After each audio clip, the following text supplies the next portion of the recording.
Hello guys, আপনারা দেখছেন মাঝখানে একটা সাদা এবং চারপাশে চারটা কালো গুটি আছে। তো এই সাদা গুটিটা আপনাকে পকেট করতে হবে। তো এই সাদা গুটিটা যদি এই পকেট করতে চান তাহলে কোন জায়গায় স্ট্রাইকটা বসাইতে হবে এবং কোন জায়গায় লাগাইতে হবে এবং কতটুকু রেঞ্জ দিতে হবে যদি শিখতে চান তাহলে না টেনে সম্পূর্ণ ভিডিওটি দেখার চেষ্টা করুন। তো দেখুন, একেবারে পকেট এবং এই সাদা সোজা স্ট্রাইক বসাইবেন এবং স্বাভাবিক মারের চাইতে একটু জোরে মারতে হবে, না হলে কিন্তু গুটি যাবে না।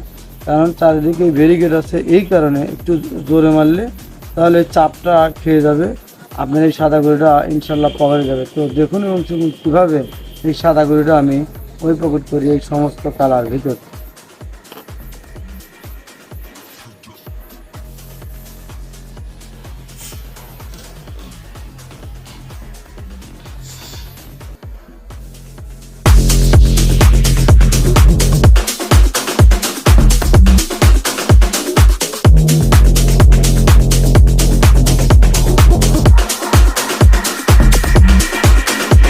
Just